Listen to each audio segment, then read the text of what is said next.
प्रश्न लिखा है सहायक संधि की क्या शर्तें थीं। ठीक है ना, क्या शर्तें थीं किसकी, सहायक संधि की। अब इसमें आंसर लिखा हुआ है सहायक संधि स्वीकार करने वाला देशी राज्य अपनी विदेश नीति कंपनी के सुपुर्द कर देगा। क्या समझ में आया, इसमें कुछ समझ में आई ये लाइन? क्या लिखा है, सहायक संधि स्वीकार करने वाला देशी राज्य अपनी विदेश नीति कंपनी को सुपुर्द कर देगा। मतलब यदि कोई देश है जिसने सहायक संधि, संधि का मतलब क्या होता है, एक प्रकार से समझौता, ठीक है ना, किसी देश ने किसी बात के ऊपर समझौता कर लिया। जब व्यक्ति समझौता कर लेगा तो होता क्या है, फिर उसके बाद अब उसको सारी बातें किसकी मानना पड़ेंगी, कंपनी की। कंपनी का मतलब क्या है यहाँ पर, ईस्ट इंडिया कंपनी। अंग्रेज जब भारत आए तो उन्होंने एक कंपनी बनाई थी, उस कंपनी का क्या नाम था, ईस्ट इंडिया कंपनी। तो जब कोई व्यक्ति सहायक संधि करता था तो उसको सारी शर्तें फिर किसकी मानना पड़ती थी, ईस्ट इंडिया कंपनी की। तो यहाँ पे कंपनी लिखा, उसका पूरा मतलब ईस्ट इंडिया कंपनी। ठीक, अब इसमें क्या लिखा आगे, देशी राज्य अपनी विदेश नीति कंपनी को सुपुर्द कर देगा। विदेश नीति कंपनी को सुपुर्द करने का मतलब है कि वो अपनी विदेश की नीति, हर देश की अपनी कुछ नीतियां होती हैं, कुछ देश चलाने की नीतियां होती हैं, कुछ देश के बाहर की नीतियां होती हैं कि हमें दूसरे देशों के साथ कैसे संबंध बनाना है। हर देश की अपनी कुछ विदेश नीतियां होती हैं कि उसको दूसरे देशों के साथ कैसे संबंध बनाना है।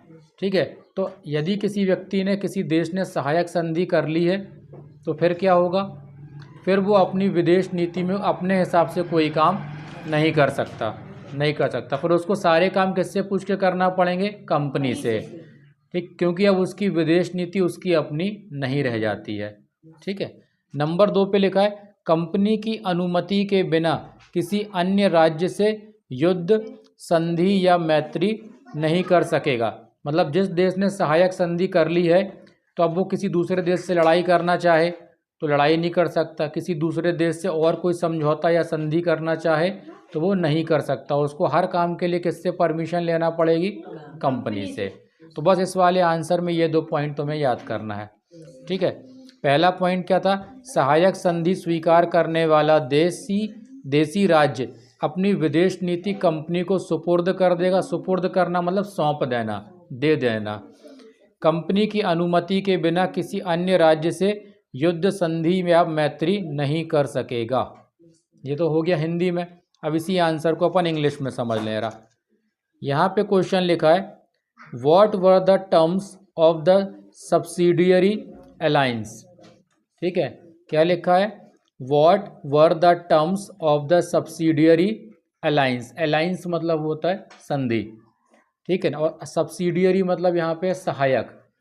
तो इसका आंसर लिखा है नंबर 1 पे पॉइंट लिखा, the princely state which agreed to subsidiary alliance would hand over its foreign policy to the company. ठीक है, क्या लिखा है, the princely state which agreed to subsidiary alliance would hand over its foreign policy to the company. तो princely state मतलब जिसने संधि कर ली, जिस देश ने, तो वो अपनी जो स्टेट है, ठीक है, उसकी जो फॉरेन पॉलिसी मतलब विदेश नीति, वो अपनी विदेश नीति को किसको सौंप देगा, किसको हैंड ओवर कर देगा, कंपनी को। हैंड ओवर करने का मतलब होता है कोई चीज़ दे देना, सौंप देना। ठीक है, तो उसने क्या कि वो जो भी देश संधि करेगा वो अपनी फॉरेन पॉलिसी कंपनी को हैंड ओवर कर देगा। Number 2, it was not allowed to wage a war, enter into an alliance और treaty with any other state without the permission of the company. मतलब क्या हुआ कि जिस राष्ट्र ने कोई संधि कर ली है, ठीक है, वो कंपनी की परमिशन, कंपनी की अनुमति के बिना किसी अन्य देश से ना तो लड़ाई कर सकता है, ना ही कोई दूसरी संधि कर सकता है, ना ही किसी प्रकार का समझौता कर सकता है। आई बात समझ में? तो ये आंसर हो गया एक। ठीक, देखो इसमें प्रश्न लिखा हुआ है with which objective did Rabindranath Tagore establish Shantiniketan. मतलब रविंद्रनाथ टैगोर ने किस उद्देश्य के साथ शांति निकेतन की स्थापना की थी। ठीक है, एक बार फिर पढ़ दे रहे। With which objective did Rabindranath Tagore establish Shantiniketan. Shantiniketan की स्थापना रविंद्रनाथ टैगोर ने किस उद्देश्य के साथ की थी। ठीक है ना, तो आंसर क्या है इसका, इसमें पहले तो ये लिखना है कि उन्होंने कब की थी स्थापना शांति निकेतन की। तो आंसर है Shantiniketan was established by Rabindranath Tagore in the year 1901। मतलब रविंद्रनाथ टैगोर ने शांति निकेतन की स्थापना सन 1901 में की थी। अब उनके उद्देश्य क्या थे। पहला नंबर पे क्या है, as a child Tagore hated going to school. मतलब as a child Tagore hated going to school, मतलब बचपन में टैगोर को स्कूल जाना पसंद नहीं था। He found it sophisticating and oppressive. मतलब क्या हुआ इसका, he found it suffocating and oppressive. उनको स्कूल जाना जो कैसा लगता था, ऑपरेसिव मतलब होता है दमनकारी, मतलब जहाँ पर आपको हर काम के लिए दबाया जाता है, प्रेशराइज किया जाता है। और सफोकेटिंग मतलब क्या होता है, घुटन भरा। ठीक है, जहाँ पे दम घुटता हो। ठीक, तो ही found it suffocating and operating. तो रविंद्रनाथ टैगोर को बचपन में स्कूल जाना कैसा लगता था, दमनकारी और घुटन भरा। The school appeared like a prison for the students could never do what they felt like doing. और the school appeared like a prison, prison का मतलब होता है कैद, जेल। तो स्कूल उनको किसी जेल की तरह लगता था, जहाँ पर बच्चों को वो कुछ भी नहीं करने दिया जाता था जो उनको अच्छा लगता है। ठीक है, तो ये पहला पॉइंट हो गया। तो इसी वजह से उन्होंने शांति निकेतन की स्थापना की, ताकि जो बच्चे स्कूल नहीं जाना चाहते वो शांति निकेतन में आकर के पढ़ें, तो उन्हें एक अलग तरह का माहौल वहाँ पढ़ने को मिलेगा। सेकेंड पॉइंट है, after growing up Tagore wanted to set up a school where the children were happy. मतलब जब बड़े हो गए वो टैगोर, तो उन्होंने क्या सोचा कि वो एक ऐसा स्कूल खोलना चाहते थे जहाँ पर बच्चे प्रसन्नतापूर्वक रह सकें। Where they could be free and creative, जहाँ पर वह स्वतंत्र रह सकें और रचनात्मक रह सकें। क्रिएटिव मतलब रचनात्मक। Where they could be able to explore their own thoughts and desire, मतलब जहाँ पर बच्चे अपने हिसाब से, अपने विचारों के हिसाब से और अपनी इच्छाओं के हिसाब से जी सकें और अपने हिसाब से अपने ज्ञान को आगे बढ़ा सकें। तो इन्हीं सारे कारणों की वजह से क्या था, रविंद्रनाथ टैगोर ने शांति निकेतन की स्थापना। Why is Raja Ram Mohan Roy regarded as a social reformer. ठीक है, एक बार फिर बता रहे, why is Raja Ram Mohan Roy regarded as a social reformer. मतलब क्या हुआ इसका, सोशल मतलब सामाजिक और रिफॉर्मर मतलब होता है सुधारक। तो राजा राम मोहन राय को समाज सुधारक के रूप में क्यों जाना जाता है। ठीक है, आंसर है इसका, Raja Ram Mohan Roy is regarded as a social reformer because he believed that it is important to reform the society and get rid of unfair ways and practices। अब इसका मतलब क्या हुआ, Raja Ram Mohan Roy is regarded as a social reformer. Raja Ram Mohan Roy को समाज सुधारक के रूप में जाना जाता है बिकॉज, क्योंकि he believed that it is important to reform the society, क्योंकि उनका ऐसा मानना था कि समाज में सुधार, it is important to reform the society, मतलब समाज को सुधारना महत्वपूर्ण है। ठीक है, क्या इम्पोर्टेंट है, समाज को सुधारना। And get rid of unfair ways and practices. Rid of का मतलब होता है किसी चीज़ से छुटकारा पाना, गेट रिड ऑफ मतलब छुटकारा पाना। Get rid of unfair, unfair का मतलब होता है अनुचित, गलत। ठीक है, अनुचित तरीके और प्रथाओं से छुटकारा पाना। मतलब राजा राम मोहन एक ऐसे व्यक्ति थे जो किन चीज़ों से समाज को छुटकारा दिलवाना चाहते थे। समाज में जो बुराइयां फैली हुई थी, मतलब पहले के समय में समाज में कई ऐसी प्रथाएं, ऐसी परंपराएं चलती थीं जो बड़ी खराब थीं, लेकिन समाज में उनका चलन बहुत ज़्यादा था। ठीक है, तो राजा राम मोहन राय एक ऐसे व्यक्ति हुए जिन्होंने किस बात का प्रयास किया हमेशा कि समाज में जो ऐसी खराब प्रथाएं चल रही हैं इनको जड़ से उखाड़ के अलग कर दिया जाए ताकि समाज अच्छा समाज बन सके। ठीक है, तो ये समझ में आया आंसर। ठीक है, एक बहुत खराब प्रथा थी अपने यहाँ पे सती प्रथा, नाम सुना है? सुना है सती प्रथा? क्या होता है सती प्रथा? सर ने बताया तो था क्या? हाँ, अच्छा ठीक है, आ रहे। सती प्रथा का मतलब ये होता था, जैसे मान लो किसी औरत का पति खत्म हो गया है, मर गया है, ठीक है ना, तो उस औरत को भी क्या करना पड़ता था, उसी की चिता पे रख के जिंदा जला दिया जाता था। इसको कहते थे, हाँ जिंदा, चिता जलती थी उसके ऊपर उसको भी बैठाल देते थे और उसको जिंदा जला दिया जाता था। ठीक है, इसी को कहते थे सती प्रथा। ठीक है ना, तो सती प्रथा समाज में फैली हुई बहुत खराब प्रथा थी। राजा राम मोहन राय ने इसके खिलाफ आवाज़ उठाई और लोगों को समझाया कि ये जो सती प्रथा है ये ठीक नहीं है, ऐसा करना औरतों के ऊपर अत्याचार करने के बराबर है। समझ में आया? Right any 3 points of difference between renewable and non renewable resources. ठीक है ना, तो रिन्यूएबल का मतलब क्या होता है और नॉन रिन्यूएबल का मतलब क्या होता है, पता है? सर जो प्रगति ने दी है और जो प्रगति नहीं, प्रकृति ने दी है और जो हम इंसानों ने बनाई है। नहीं, रिन्यूएबल का मतलब ये होता है ऐसे रिसोर्सेस जो क्या है, यदि ख़त्म हो जाए तो वो दोबारा से बन सकते हैं। ठीक है ना, जो एक बार मतलब जो ख़त्म नहीं होते एक तरह से अपन कहें। ठीक है, उनका रूप बदल जाता है, वो समाप्त होने पे आएंगे उसके बाद दोबारा से बन जाएंगे।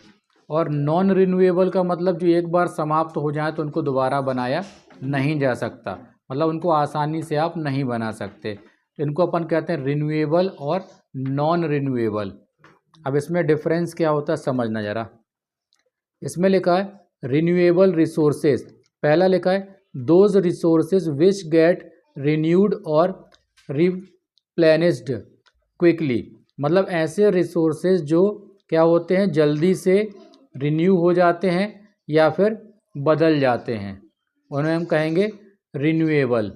और non renewable resources, once the stocks of these resources are exhausted it may take thousand of years to be renewed और रिप्लेनिश्ड, मतलब ऐसे रिसोर्सेज जो यदि एक बार ख़त्म हो जाएं तो या तो वो दोबारा बनेंगे नहीं या फिर बनेंगे भी तो उनको बनने में हज़ारों साल का समय लगेगा। ठीक है, अब आगे देखें। सेकेंड पॉइंट है some of these are unlimited and are not affected by human activities. तो जो रिन्यूएबल रिसोर्सेज हैं इनमें से कुछ ऐसे हैं जो अनलिमिटेड हैं, अनलिमिटेड मतलब असीमित हैं। ठीक है, और इनके ऊपर मनुष्य के कामों का कोई प्रभाव नहीं पड़ता। ठीक है, फिर इसमें देखो नॉन रिन्यूएबल में इसमें लिखा है those resources which have a limited stock, ऐसे रिसोर्सेज जिनका स्टॉक कैसा है, लिमिटेड है, मतलब उसको आप एक समय के बाद वो क्या होगा, ज़्यादा उपयोग करने पर समाप्त हो जाएंगे। अब यहाँ पे थर्ड पॉइंट लिखा है careless use of several renewable resources such as water, soil and forest can affect their stock, मतलब कुछ ऐसे रिन्यूएबल रिसोर्स हैं, ठीक है, कुछ ऐसे रिन्यूएबल रिसोर्स हैं जैसे कि पानी, मिट्टी और जंगल, जिनका स्टॉक तो बहुत है, जो बहुत बड़ी मात्रा में, लेकिन यदि इनका दुरुपयोग करेंगे तो ये भी एक दिन ख़त्म हो सकते हैं, या ये भी क्या हो सकते हैं, प्रभावित हो सकते हैं, मतलब किसी जगह पे कम हो जाएंगे, किसी जगह पे बहुत ज़्यादा हो जाएंगे।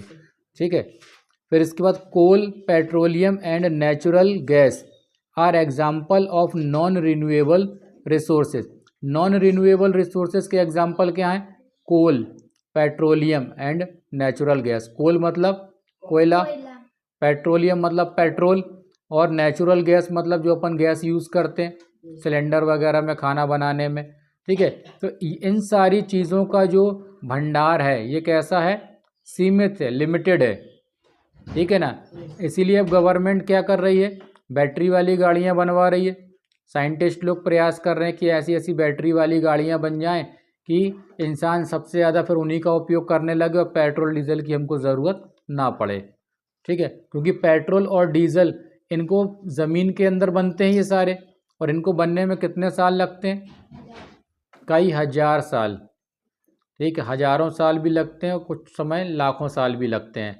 तो ये सारी चीज़ें दोबारा से बन पाना संभव नहीं है, और इनके भंडार सीमित हैं। तो तब जैसे ही ये ख़त्म होंगे तो अपने पास क्या बचेगा, सारी गाड़ियाँ बेकार हो जाएंगी।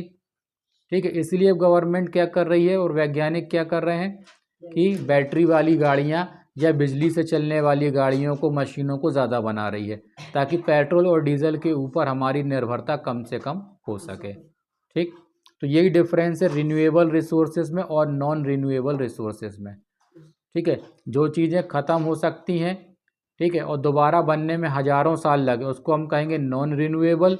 और जो ख़त्म होती नहीं हैं, ठीक है, या थोड़ी बहुत कम होती हैं लेकिन फिर दोबारा से जल्दी से तैयार हो जाती हैं, उनको हम कहते हैं रिन्यूएबल।